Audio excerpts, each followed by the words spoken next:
আসসালামু আলাইকুম রহমতুল্লাহি ওবরকাতুহু। সম্মানিত দর্শক, হঠাৎ করে রাজনীতিতে আওয়ামী লীগের ফিরে আসা নিয়ে বেশ আলাপ আলোচনা হচ্ছে। ভারতের বিখ্যাত পত্রিকা আনন্দবাজার, সেখানে প্রবাসে থাকা বাংলাদেশের সাবেক প্রধানমন্ত্রী আওয়ামী লীগের সভানেত্রী শেখ হাসিনা একটি সাক্ষাৎকার দিয়েছেন ইন ডিটেইলস, এবং সেই সাক্ষাৎকারে তিনি যে সকল কথা বলেছেন, রাজনৈতিকভাবে তার কোনো কথা আপনি হয়তো তাচ্ছিল্য করতে পারেন, কিন্তু অস্বীকার করতে পারবেন না। এবং তিনি যে সকল কথাবার্তা বলেছেন সেই সকল কথা আপনি ছুঁড়ে ফেলে দিতে পারবেন না।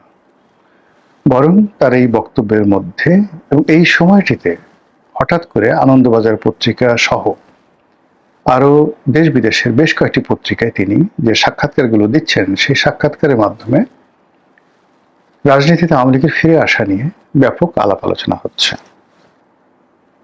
তিনি নিজে ফিরে আসতে চাচ্ছেন এবং তার যারা নেতাকর্মী দেশের বাইরে আছেন, অনেক শীর্ষ নেতা, যাদের মধ্যে ইন্টারনালি টেলিগ্রামের মাধ্যমে বা অন্যান্য যে সকল গ্রুপ রয়েছে, নিয়মিত রাজনৈতিক কর্মকাণ্ড পরিচালিত হয়। এটা গুপ্ত যুগের জামাতের যে অ্যাক্টিভিটিস ছিল, ঠিক অনেকটা সেই রকম ভাবে তারা কিন্তু আলাপ আলোচনা করছেন।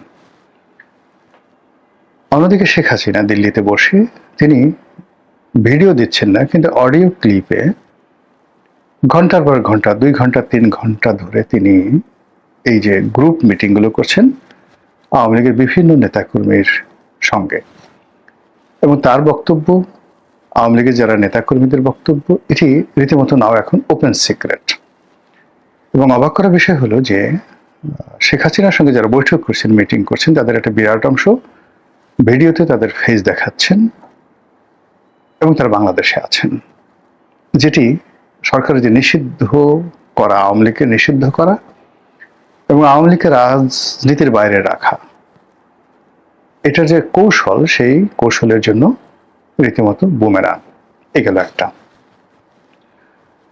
অন্যদিকে অত্যন্ত সুকৌশলে তারা সেই 79 সনে শেখ হাসিনা ফিরে আসার ঠিক 1 বছর আগে যে তৎপরতাগুলো তারা চালিয়েছিল, 1980 এবং 79 সনে, আবার আমি বলছি জিয়াউর রহমানের জামানাতে, তারা বিভিন্ন সীমান্তে যে তৎপরতাগুলো চালিয়েছিল ওই সময়টাতে, যখন শেখ হাসিনা দিল্লিতে এই এবারের মতোই এক্সাইলে ছিলেন, তার প্রেক্ষিতে যে বাংলাদেশে একটা পরিস্থিতি তৈরি হয়, সেই পরিস্থিতি সরকারের জন্য আসলে একটা অস্বস্তিকর ছিল। এই জন্য সরকার আসলে প্রাণান্ত চেষ্টা করছিলেন আওয়ামী লীগকে রিভাইভ করার। আওয়ামী লীগ তো বাকশালের মাধ্যমে নিষিদ্ধ হয়ে গিয়েছিল, তো সেই আওয়ামী লীগকে আবার রিভাইভ করা এবং তাদেরকে রিফাইন্ড ফর্মে আনা। তো জিয়াউর রহমান সাহেব তার সর্বোচ্চ শক্তিমত্তা দিয়ে একটি রিফাইন্ড আওয়ামী লীগ করার জন্য নানাভাবে তিনি চেষ্টা করেছেন। ওই সময়টাতে প্রয়াত মিজানুর রহমান চৌধুরী, তারপর সেই টাঙ্গাইলের আব্দুল মান্নান, আব্দুর রাজ্জাক সাহেব, তুফাইল সাহেব, ডক্টর কামাল হোসেন, এরপর যে নোয়াখালীর যে আব্দুল মালিক উকিল সাহেব, এরপর সেই প্রয়াত রাষ্ট্রপতি জিল্লুর রহমান সাহেব, মানে এই সকল বাঘা বাঘা নেতাদেরকে নিয়ে বিভিন্ন অ্যাঙ্গেলে সরকারি চেষ্টা করেছে আওয়ামী লীগকে দাঁড় করানোর জন্য। কেন? ওই যে সীমান্তে প্রবলেম হচ্ছিল, এবং একই সঙ্গে জাসদ, অন্যদিকে সর্বহারা পার্টি, অন্যদিকে একটার পর একটা মিলিটারিতে কু হচ্ছে, সব মিলিয়ে মোটামুটি সরকার পাগল হয়ে গেছিল যে এটার একটা পলিটিক্যাল সলিউশন দরকার। এবং সেই পলিটিক্যাল সলিউশন যখন হলো, তখন শেখ হাসিনা চলে এলেন বাংলাদেশে। তো জিয়াউর রহমান সাহেবের সঙ্গে তিনি রাজনীতি করতে পারেননি। দুর্ভাগ্যজনক হলেও সত্যি যে তিনি আসার পরপরই খুব দ্রুত জিয়াউর রহমান সাহেব একটা নির্মম হত্যাকাণ্ডের শিকার হন। ফলে জিয়াউর রহমান সাহেবের যে আওয়ামী লীগকে কেন্দ্র করে একটা রাজনৈতিক মাস্টার প্ল্যান ছিল, সেই মাস্টার প্ল্যানটা আমরা আলোর মুখ দেখতে পারিনি। এরপর আর একটা সামরিক শাসন আসে, জিয়াউর রহমান সাহেবের পরিবর্তে এরশাদ আসেন, এবং আলটিমেটলি 3-4 বছর একটা খুব খারাপ অবস্থা চলে যায়। দেখেন তো, সেই 1979 থেকে বা 1980 থেকে 1984 পর্যন্ত, 80, 81, 82, 83, 84, এই 4টি বছর বাংলাদেশের রাজনীতিতে যে অবস্থা বিরাজ করেছিল, আপনি একটু সাধারণ একেবারে খুব কমন সেন্স নিয়ে এখন 2026, 27, 28, 29 এই সময়টিতে কি ঘটতে পারে আপনি একটু 1, 2, 3, 4, 5 এইভাবে সিরিয়াল দেন, কমন সেন্স যে সিরিয়াল দেন যে বাংলাদেশে কি ঘটতে পারে আপনি নিশ্চিত লিখে রাখেন পয়েন্ট 1, 2, 3, তার মধ্যে দেখবেন যে সেই 1979 থেকে 1984 সন পর্যন্ত এই বাংলাদেশের রাজনীতিতে যা কিছু ঘটেছে ঠিক সেম ঘটনা আমাদের জাতির উপরে আবার রাক্ষসের মতো এসে চেপে পড়ার মতো শো শো করে আওয়াজ করছে, ঠিক সেম ঘটনা।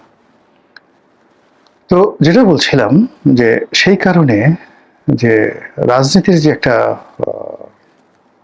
ভ্যাকিউম, যে ভ্যাকুয়ামটি জিয়া রহমান সাহেব বুঝেছিলেন 79 সনে, এবং সেই 79 সনের যে প্রথম যে পার্লামেন্ট নির্বাচন, তার আগে রাষ্ট্রপতি নির্বাচন, সেই দুটো রাষ্ট্রপতি নির্বাচন বিএনপির জমানাতে হয়েছে। একটি নির্বাচনে ডক্টর কামাল হোসেন আওয়ামী লীগের প্রার্থী ছিলেন, আরেকটি নির্বাচনে কর্নেল M.A. উসমানী ছিলেন। এবং আপনি জানেন যে রিফাইন্ড আওয়ামী লীগের প্রার্থী হিসেবে কর্নেল উসমানীকে আসলে জিয়া রহমান সাহেবই দাঁড় করিয়েছিলেন, এবং কর্নেল উসমানী মূলত জিয়া রহমান সাহেবের প্রমোটার ছিলেন, just like a papa, papa tiger, তার উপাধি ছিল সেনাবাহিনীতে পাপা টাইগার।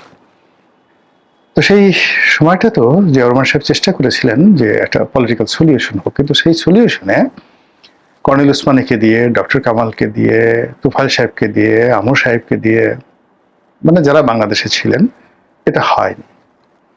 অন্যদিকে হেমায়েতুল্লাহ আরঙ্গ, মানে আওয়ামী লীগের যে মিলিটেন্ট গ্রুপ যারা ছিল, যারা আব্দুল কাদের সিদ্দিকী থেকে শুরু করে লতিফ সিদ্দিকী যারা ভারতে ছিলেন, ওই সময়টাতে তাদের যে তৎপরতা এটা সরকারকে অস্থির করে তুলেছিল।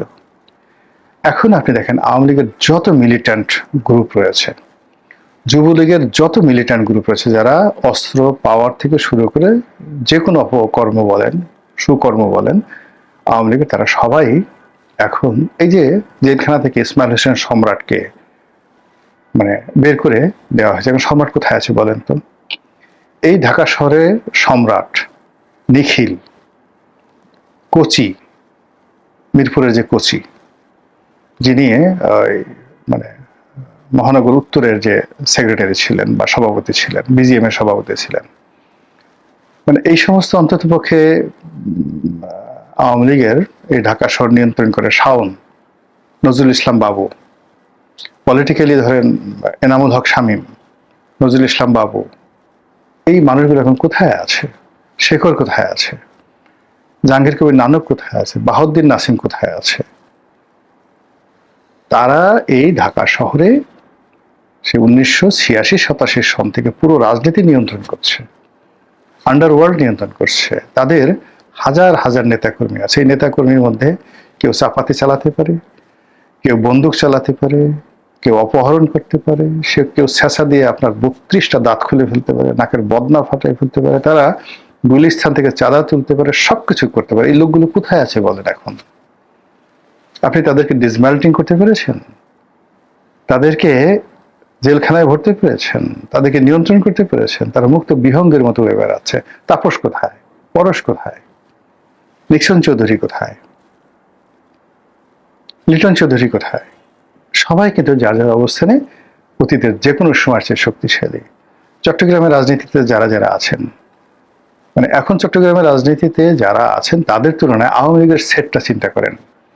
আওয়ামী লীগে আখতারুজ্জামান চৌধুরী বাবু সাহেবের ছেলে জাভেদ, ওই যে দেখেন লন্ডনে, সে লন্ডনের মধ্যে বাংলাদেশে থেকে লন্ডনের মতো জায়গাতে 800 বাড়ি কিনতে পারে, তাকে দেখে আপনার কি মনে হয়? গর্ধব?